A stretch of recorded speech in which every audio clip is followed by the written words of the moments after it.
Good evening, ladies and gentlemen, and welcome to another edition of What's Happening. I'm George Binns, and I'm here with my co-host, Gail Burke. And we have as our guest this evening, John O'Brien, who is running for the Register of Deeds again for the fifth or sixth time? Seventh time, okay. Yeah, obviously, you're making a career out of this. Yeah.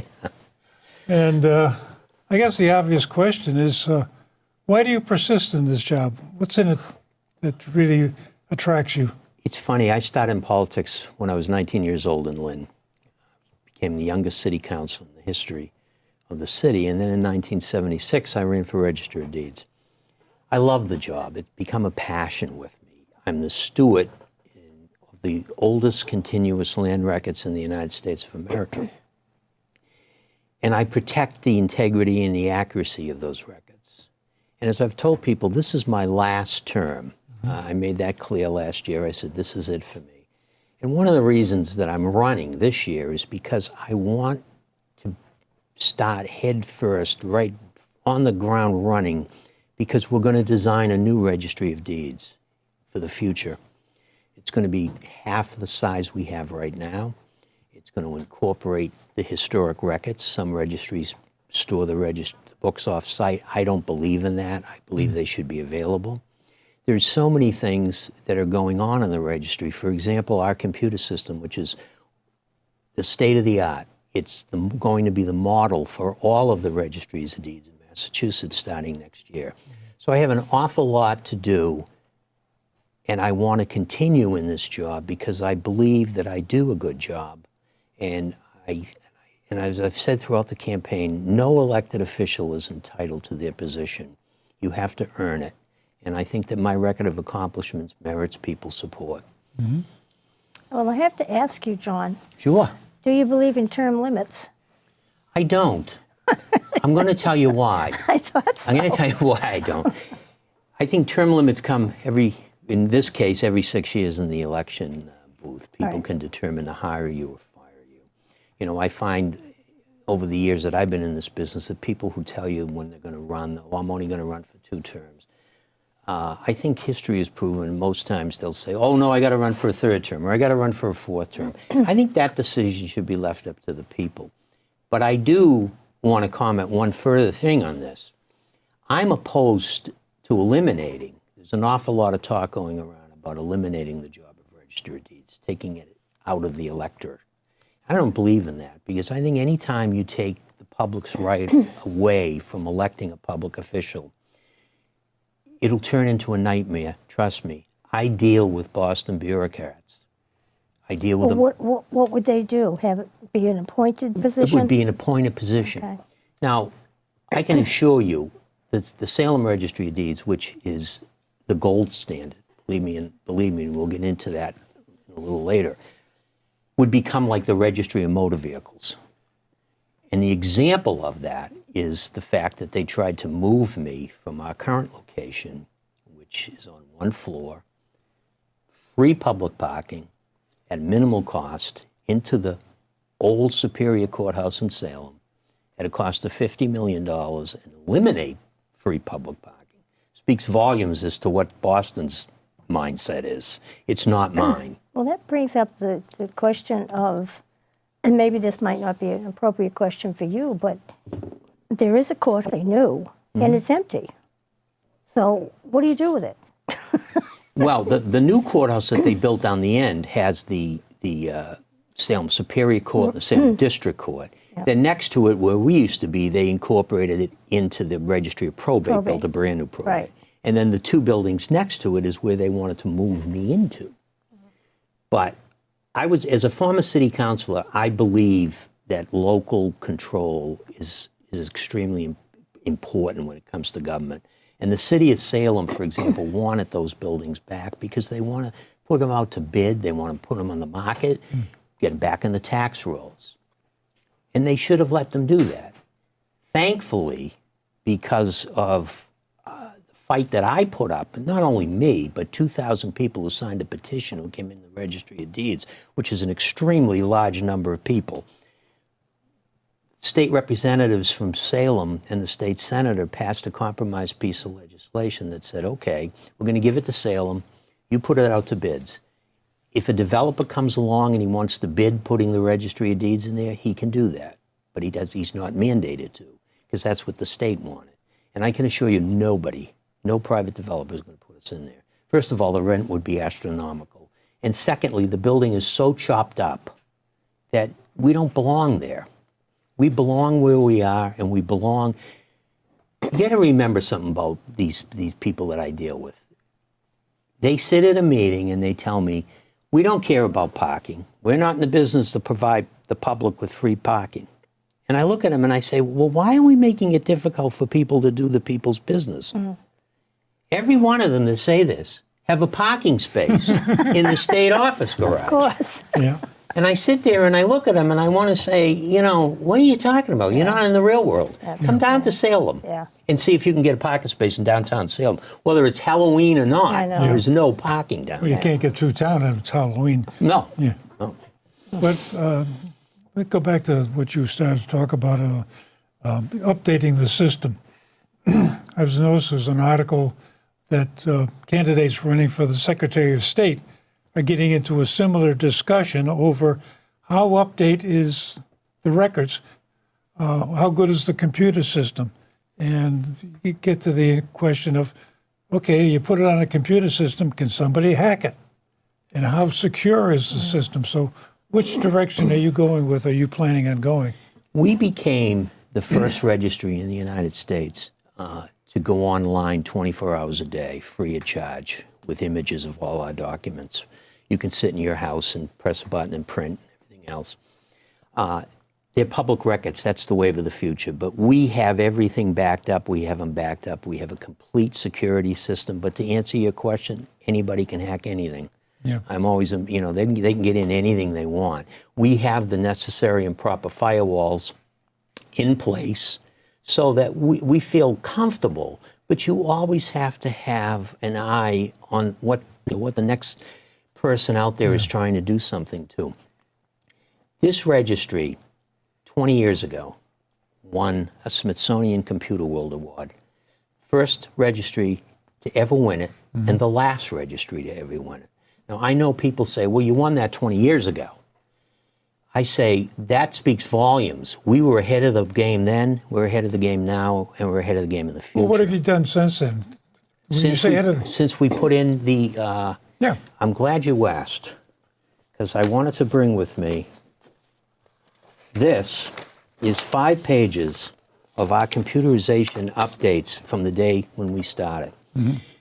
Since we won the Computer World Smithsonian Award, we have created a veterans site. We have created a Native American Indian site. What do you mean by a veteran site or a native? People go on. We had a gentleman who called us from California, came into the registry one day, and he wanted to know where a friend of his who was killed in a war, where his name was on a particular street corner. And we said, we don't have that. That's, you know, well, we decided to have the summer help interns that we had at the time, and this was some years ago. They developed all of this. So you go on our site, and you can pretty much update and see just what that individual, what happened to him, why the street's named after him. It's a little thing, but it's opening up the records of the registry. Now, we were the first registry after that to record electronically in registered land, which is unheard of. Everyone said it couldn't be done. We've done it. But I want to make one thing clear. It's not me. It's the team over there. I have tremendous employees who challenge themselves every single day to come up with new and innovative ideas. We are the leader. The fact, there's 3 systems in Massachusetts: Brown Tech, ACS, and the Salem system. The Salem system was built in-house. We did it ourselves. When you say it's electronically registered, what does that mean, literally? That means that an attorney can sit in his office if they're having a closing, and they can hit a button. It electronically goes into the registry of deeds. We vet the document, make sure it meets all of our requirements, and then it's recorded. So it's done very quickly. So the attorney can load it into your system electronically? Pretty much instantly. And eventually, what I'm pushing for, one of our biggest things that we provide is the Homestead Act. You know, we go out to seminars every single week trying to get people to sign up for that. Exactly what does the Homestead Act The do? Homestead Act is basically $500,000 worth of protection on your house against creditors. It's $35 the fee to the Commonwealth. If you go to a private attorney, you will pay them to draft it for you. We do it for nothing. Okay. So one of the requirements of that is that you have to have a notary notarize your signature. The move is on now to eliminate the notary requirement so that you can hopefully in the future be able to sit in your house, and if you want to put a homestead on, fill out the document electronically, put a credit card or whatever and pay the $35, send it in, and it's on immediately. Mm-hmm. So we're doing those kind of things every single day. But the biggest thing that we've launched in the last year, as far in my opinion, is the fact that we now have a property fraud watch alert system. It's free. You can go on my site if you have a computer, type in your email, put in your address, and you will automatically be notified at 7 o'clock of the day of any document that's recorded on your property. Now, why is that important? Well, believe it or not, people are trying to steal people's homes. We had a case in Hamilton that the individual up here was indicted on 13 counts of trying to file documents which were forged on his son's estate. Mm-hmm. And that's being litigated in the courts right now.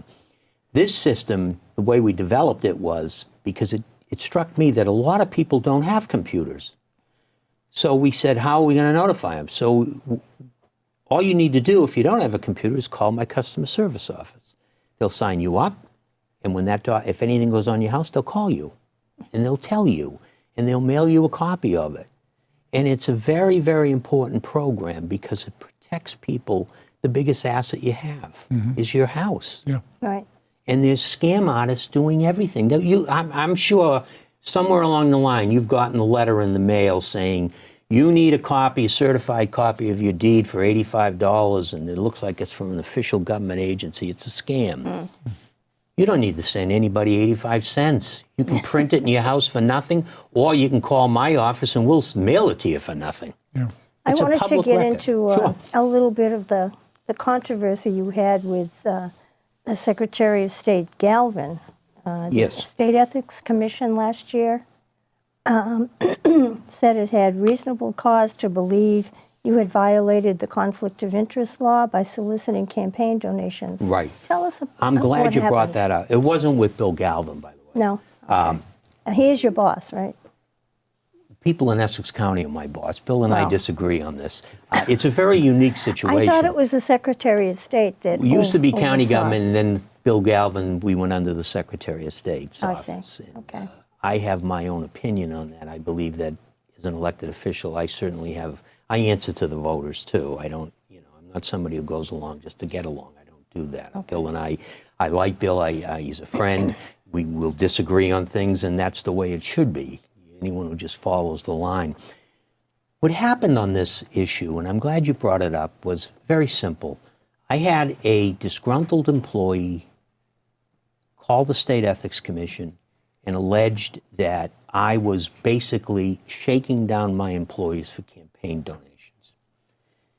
Let me make it abundantly clear. I've been in this office since 1977. No employee has ever accused me of this. I've never promoted or demoted anyone, whether they contributed it to me or they didn't contribute to me. I'm a kind of unique politician. The last fundraiser I had was in 2011. Then I had one in 2016, 5 years later. That's when this allegedly happened. The State Ethics Commission issued, and this is very interesting, 9 civil fines to elected officials who violated the conflict of interest statute. They sent out 4 education letters, of which I received 1. I received an education letter. I did not violate the conflict of interest statute. But what I did this year is I said, fine, I'm not going to accept any contributions from my employees. And I didn't this year. Do I agree with it? No, I don't. I think that my employees should not be disenfranchised from being able to vote for me, contribute to me, if they think I'm doing a good job. Why is it that lobbyists, PACs, banks, anyone else can throw millions of dollars into campaigns? But if I have a fundraiser every 5 years for $50, and I have a clerk who believes in me and wants to contribute, they should have the right to do that. Now, if I did what they alleged I did, which was proven I didn't, say to somebody, you didn't give me money, I'm not going to promote you. I never did that. It's a nice sounding election issue, but you know, this is the last, I'm just not accepting it. It's foolishness. I don't take money from banks. I don't take money from PACs and lawyers. I mean, big law firms and all of this. And that's one of the things that I think separates me, and I hope we can get into the robo-signers, because what I did with that in standing up and blowing the whistle on what the Wall Street banks did, and I find this so interesting, and then determining that I was not going to record robo-fraudulent signatures. And these are 22 variations of Linda Green, who is a notorious robo-signer. These are being recorded around the country. I won't, because I won't turn a blind eye to fraud. And what I try to tell people is this whole issue, and this, by the way, is the 39,000 fraudulent documents that sit in my conference table. Well, could you explain what you mean by robo-signers? I'm not sure I quite understand that. Wall Street got together with the banks, and they decided, everyone knows this, they went on TV and they had all of these ads, no money down, no doc loans, they're giving everybody mortgages. They bundled the mortgages up and they sold them in exotic instruments to investors all over the place. They ripped off teachers' unions, they ripped off the Knights of Columbus. They all bought into these mortgages. They had to get the product out in the street quick. So they hired a company, DocX. They would hire you, you would be vice president of 20 to 24 banks, one arm on the air. Mm-hmm. And then they said, sign Linda Green's name, not your own. So they'd forge all these signatures. We recorded some of these. We had no idea this was going on. I had a woman in my hometown, Lynn, who came to us and told us this horror story. We thought she was nuts. We didn't pay any attention to her. Well, we looked into it. And when I found out what was going on, I said, we're not recording these anymore. Because this, you got to understand, the Registry of Deeds is the backbone of our country. Our whole country is based on land recordation. People come here because they can buy property. And they want to see that property. They want to know at any given time who owns it, who doesn't own it. Why is it such an obscure position? Not too many people know. Because it was always, years ago, it was always, you went in, you know, it was it was like running the public library. Yeah. Believe it or not, and I tell people all the time, look, we blew the windows out and the doors out, because when this started, and when we did this, and it was amazing what we found, the fraud that's in my building, and it's in every registry around the country. And I got upset with it because land recordation, it's as I say, it's the backbone of the country. I went down to New Jersey. I'll give you a perfect example. This isn't a Democrat, Republican, unenrolled issue. It's an American issue. And I went down and spoke to 300 registers in New Jersey. 2 days before I went, I got a call from the head of the Tea Party in New Jersey. Calls me up at the registry. Says, look, I know you're a Democrat, but will you talk to us about this? Will you meet with us? So I met with them. I'll meet with anybody. Yeah. I sat with them, and I was shocked, because I figured they were 100% with me. They were like, this is wrong what they're doing. They're polluting the land records. People have issues on their chains of title. I compare it, and this is the way to sum it up. What the politicians did in Washington and everywhere else, they made a deal with the banks. They called them in a room. It's like Texaco goes out, floods the Gulf of Mexico with oil. They call them in a room, wink, wink, nod, nod, write a check for $50 billion or whatever, and everything goes away. Well, they did that with this. And I'm stuck with the mess. I'm stuck with 39,000 fraudulent documents. And when they settled, When you say you got 39,000 fraudulent that we documents, found. you found. Exactly what are the deeds? They're deeds, they're assignments, they're basically executions, all various documents that were signed by known robo-signers. We have over 250 people on our list that we won't record. Yeah. Now, what happens with that?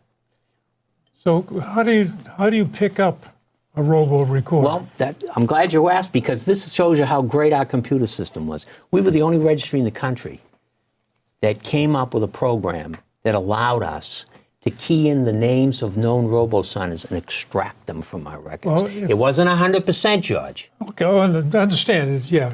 But, okay, Sam Green decides they're going to become a robo name. How do you find out that Sam Green is a fake, not a real person? How does your system do that? We found out from individuals that were out across the country who said to us, Linda Green was actually the start of it all. Yeah. We knew she was a phony. Yeah. Then we started to determine that we had variations of all kinds of signatures. So our system is set up that when a document comes into the registry, it'll immediately extract the name. And if the name is on our list, we don't record it. How do you put a new name on the list? I can add it. How do you get smart enough to do that? That's what I'm trying to get to. We get it because someone will call. You go through a series where somebody in Arizona, for example, will say, we just picked up 150 Bob Jones's signatures that are phony. Do you have them on your list? We don't. So Okay, so you go in. depend upon communication. Oh, across the country. But Yeah. the difference is the other registers record it. And they say, well, it meets the title standards. Yeah. But it doesn't pass the sniff test of the fraud statute. Yeah. So the registries all over the country are not as modern and up to date as your particular system? I don't believe they are. I don't believe they are. And what my problem is, I hate to say this, but it's true, they turn a blind eye to fraud. I mean, Well, are the other registries in your district? in Massachusetts, Yeah, the ones that you are they up to speed on? they record computer they record robo-signers. And their answer is, and I'll be perfectly blunt with you, and you said it earlier and kind of hit on what are the registers. They look at it and say, put it on record, it meets the recording standards, let the courts figure it out. Well, I look at it a different way. I know these are fraud. And if I recorded these, then I'd be turning the blind eye to fraud. So then what That's happens? not right. What happens if you did record them? Then your title would be completely tainted, and there could be issues where you would have to go to court to clean the title up. And it's happening on foreclosed properties because the banks now, when they foreclose on a piece of property, they're using these fraudulent documents to do that. Now, whether or not someone pays their mortgage or not, I'm not involved in that. But whether they pay it or they don't pay it, you don't go into court before a judge with fraud to take someone's home. That's not the America I know. And that's what bothers me. That's why I say this is a bigger issue than anyone. Finally, when they settled with the banks, Massachusetts got a whopping $50 million. Pennies on the dollar. We lost probably $500 million in recording fees because when a bank sells your mortgage, a little bank, local banks, they play the rules, by the rules. They record what's called an assignment in the registry.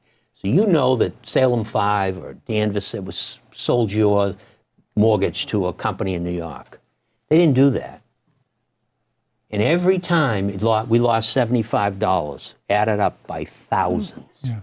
I did want to, we've only got a few more minutes. Oh, God, it goes by quick. It does, yeah. I did want to get into one more question about, you had a bit of a kerfuffle, you might say, with the editor of the Boston Broadside. I did.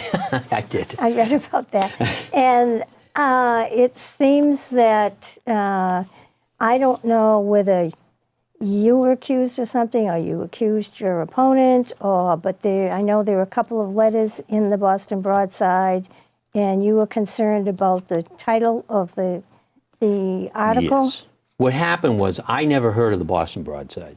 In June, I never heard of it. In June, my opponent announced his candidacy, and in the paper there was a headline in there that said he's challenging a dementia-diagnosed Democrat. Now, I've been very open. I came out 2 years ago and told everybody. I told my bosses, who are you, and everyone else who vote, who vote, that I was diagnosed with Lewy body dementia and Parkinson's. The biggest story would have been if I hid it. That would have been a real big story. Okay. And sadly, I always tell people I can't be the only elected official in the United States that has Lewy body dementia or has some sort of neurological disorder. I was mad at the paper because I felt if I had cancer or I had diabetes, it never would have been a cancer-diagnosed Democrat. Well, were you more concerned with the article or with what the headline I was said? more concerned with the headline, because, and if I can just take 1 minute and settle, the reason I do this is I'm trying to show people how to live with this disease. And I'm trying to tell people it's okay if you have symptoms, go to your doctor, because if you don't, there are certain prescription drugs and over-the-counter drugs that can affect you. And if you don't know you have it, that kind of headline in my world shames people from coming out. People have a stigma about, oh my God, I don't want anyone to know I have that. Well, there's nothing wrong with that. That was my argument. I wasn't against trying to stop free press. I just felt that there was no need of calling a dementia-diagnosed Democrat. Well, were you angry at your opponent? No, I asked him, I sent him a private letter in October and asked him to disavow it, which he did. Yes. I had hoped that he had done it 5 months sooner, When we get to the other, but he did it. The other issue of this thing is, okay, this is a progressive disease. Yes. What is your criteria to say, hey, I've had enough, I can't take it anymore, I should bail out now? Have you thought yourself through to this? Yeah, yeah, absolutely. When I came out, I told people that if I couldn't function and I couldn't do my job, I would not run for re-election. I'm perfectly fine. I tell everyone who questions me, and I get a little upset with social media. I don't have Facebook and all that, but I call them the cyber bullies. They type in that I'm nuts and one flew over the cuckoo's nest and everything else. And I say, spend a day with me. Yeah. Well, we have 1 more minute. Great. I want to come back and talk about frauds. I don't think there's time, No, John. It's only another week. Well, after the election, I'll come back. Okay, all right. Well, that's confidence. Well, win, lose, or draw, I can tell you. Okay, so you have about 30 more seconds to sum up Why should whatever somebody you vote want for you? to. I just Whatever feel you like, want to say. look, I've had a wonderful career. People have been very kind to me. Nobody will protect the integrity and the accuracy of the land records more than I will. And that's what I want to continue to do. I'm fine. I'm doing my job. I understand politics. I'm from West Lynn. I can take a punch, but I thought that headline was below the belt.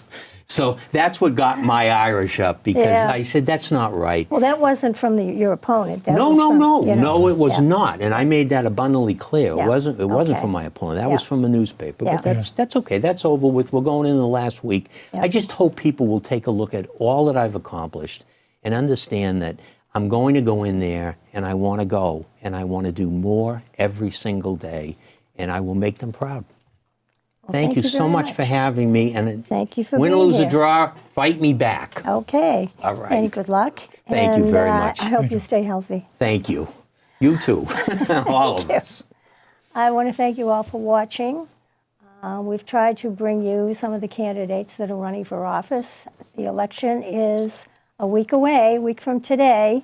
We have the 3 ballot questions. Please read up on them. You can read about them in the Boston Broadside, or, just make sure that you're educated before you go to the polls. And we will see you after the election, and we hope to have more interesting shows for you. Thank you for watching. Good night.